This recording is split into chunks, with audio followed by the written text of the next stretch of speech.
my reaction it's not is like, why don't we fix something it's more concrete, like police reform, get something written down, Mhm. because there's no law against racism. It's just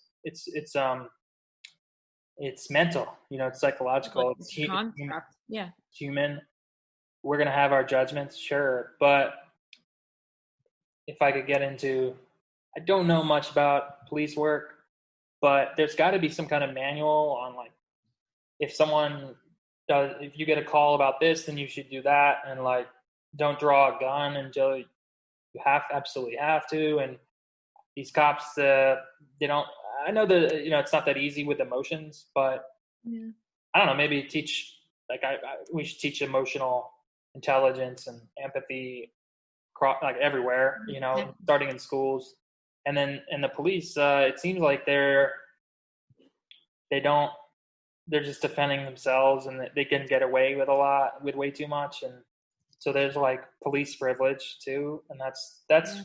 really where I see like the most of the change can be made, is within that culture. 100%. And it's unfortunate because I think that like we're obviously in a political climate where this is fighting for sort of like systemic changes, and that sort of reform is like nearly impossible with our president right now. But I think that we're like entering this era of like the social possibility. Um, so it's like, you know, the ideal would be that they work in parallel, right? That like we're able to sort of change the narrative and redefine, you know, redefine race and redefine or racial injustice, and sort of just like craft this new path where, you know, we're normalizing, where like biases can be lifted, or like we're creating new normals for that to work in parallel with structural change. Um, but we're obviously working with this system that, you know, a lot of people are saying is like, oh, you know, the police system, or like just like the government, it's broken. But the difference is that like it's not just broken, it was built this way, right? So it's like it was built broken.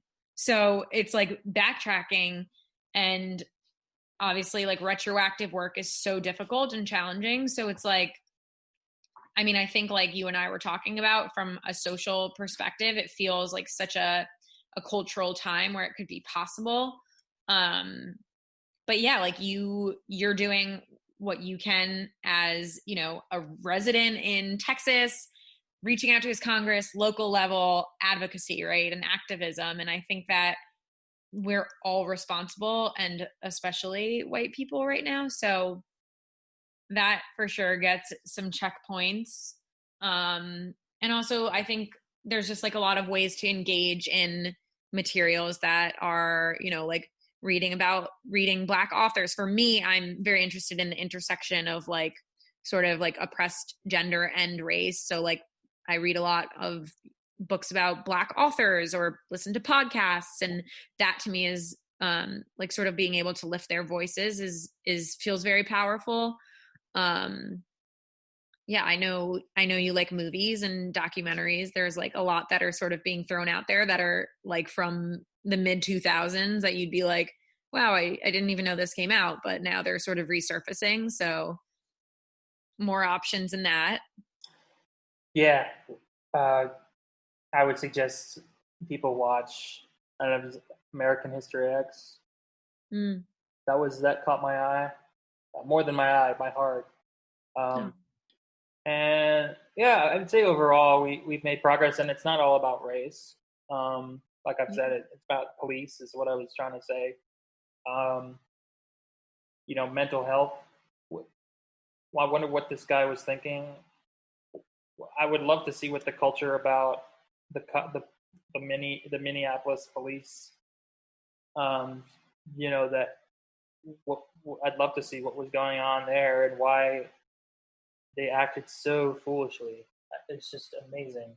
And then, yeah, and like I said, it is the final. I feel like will be the final straw, um, because the video was so strong, so powerful, Yeah. and We hope so, right? I mean, I think so too. It's like I think in like 20 years from now, we'll look back, and 2020 sounds like a good year for that. It's crazy that it's crazy, but I think that we will look at 2020 as a really it's been a wild start already, right? The sort of layered on aspect that, is COVID-19 and is having a pandemic really allowing us allowing white people to have the space and the time to really acknowledge this. Like, would this be differently if life was, quote unquote normal, for white people, for Black people, whatever. So I think there's a lot of interesting sort of things there too. That's an interesting point. Yeah, but a lot of people unemployed. People are working remotely, so they may be procrastinating Yeah, online, so that like more people they're not distracted by work at work maybe as much. exactly. And it's just some great things are going to come out of it, and one of them is, yeah, the reaction. We've had time to react better Exactly. to something like this, and I wonder why, after Ahmaud Arbery was killed, Mm-hmm. there wasn't as much of a reaction. It's just because that video was bad, was shitty, but that was the only difference. Oh no, except they weren't police, but yeah, Yeah. really just maybe it's the culmination of the COVID-19. Like we're sick and tired of the social distancing, and then so we were at our boiling point already, and then to see this has been really just the tipping point. It's really just Yeah. turned us upside down, and I just hope, I hear people like companies donating money. Mm. I just hope that money goes towards something good. Right. Um, Yeah. and yeah, it is good to be aware, but um, to circle back to talk is cheap. There is more that we can do, and I've been thinking about. I wouldn't know where to start with police reform, but Mm. that's really where I would go. And you were mentioning something that you were gonna do as part of your school work. Yeah. So, well, it's super interesting to be in the field of social work right now. And I mean, my program is majority white, but I mean, we're all sort of fighting for this same social justice cause. And I think that kind of what I was saying before, being able to, lift Black voices and really sort of be allies in a way that, action is at the forefront and that our words are turning into action. But there's like a white alliance in my school, and so there was already like a Zoom meeting the other day, but it was like, what are we really going to do about this, right? So it's like implementing changes on like an educational, I mean, a master's level. I think I'm interested in like macro and programmatic work, so it's been cool exposure, but I think that it's really kind of developing this curriculum for anti-oppressive and anti-racist practices. And that is everything that we are responsible for as students. The faculty will be held accountable, and our coursework is going to, our coursework needs to be incorporate more than just the, unfortunately it's complicated because I was always sort of like, why is every research article that we're reading and like the foundational knowledge that we are gaining from like white males, like, from my sort of thing about that, but like I'm like, we need, there's a gap in that as like the system exists today, that like Yeah, unfortunately a lot of it has been done by white males, and like there isn't that opportunity for Black women. So, but it's really diversifying our, like, who we're hearing from and like whose knowledge we're absorbing. And so yeah, that's one thing on my sort of like school level. um So they have like a one for exclusively like a white alliance, and then where it's cool to see people get really vulnerable and kind of work through their white guilt. And then there's some that have like faculty and they're mixed racial, and so I think that it's going to be powerful to like carry that out into the workforce. Beautiful. Yeah. Yeah. So you know when you'll be able to get back to New York and back to work? TBD. At this point, our school hasn't announced whether classes will be remote yet. I think that they're leaning towards a sort of hybrid approach where people, trying to like have some sort of in-person learning experience, but it's all TBD. Yeah. We shall see what the fall brings, but Right. we Yeah. hope to get you back up here. What? Yeah. When is the? Well, yeah. I was saying also to my friend Tyler. We were talking about. He's from Princeton, New Jersey, and I was saying, Texas is probably the furthest along, and New Jersey is probably the furthest behind. So it's quite a contrast there when I compare notes with my parents. Yeah, just who like are in New Jersey. like a geographical and political kind of composition of people. It's interesting to think about how this is all playing out. Yeah, yeah. It's We're lucky to have you down there seeing the other side of it. yeah. I missed the protest. I was gonna write black. I was gonna write "All Lives Unite" on a shirt or somehow get it on maybe my backpack, but I did not think it was gonna last all night, and it did.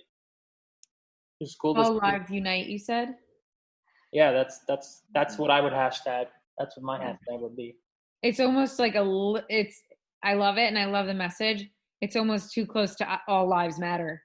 Like you have to somehow make sure you highlight the unite part, Right, that right. tie-dye or something. All lives unite.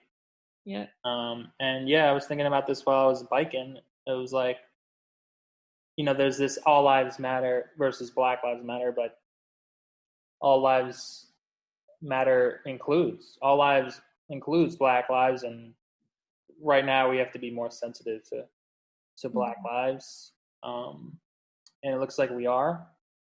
And yeah, so it's really just before I go, I just want to urge people to try to be resourceful, and show and have initiative.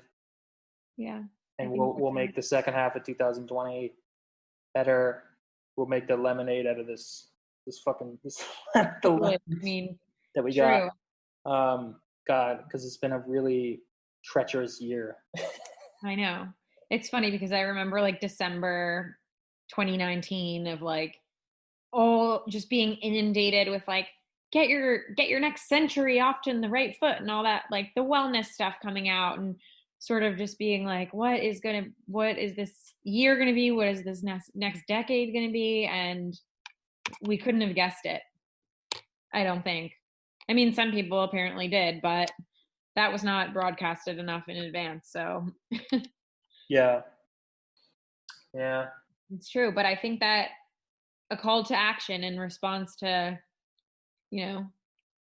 talk is cheap. We gotta keep doing our part and encourage people around us to do the same. And I know in my family, I enjoy being that sort of educator and motivator to do do the things like pick up the phone and call your local Congress and watch particular movies, and I love blasting out my latest recommendations. So I think that that's what we can do right now while as this continues, and make it last. We don't want to look back at this as a phase. No, yeah, I was saying that we may forget about it in a week. Hopefully, it won't be that quickly, but Yeah, you know, what can we take from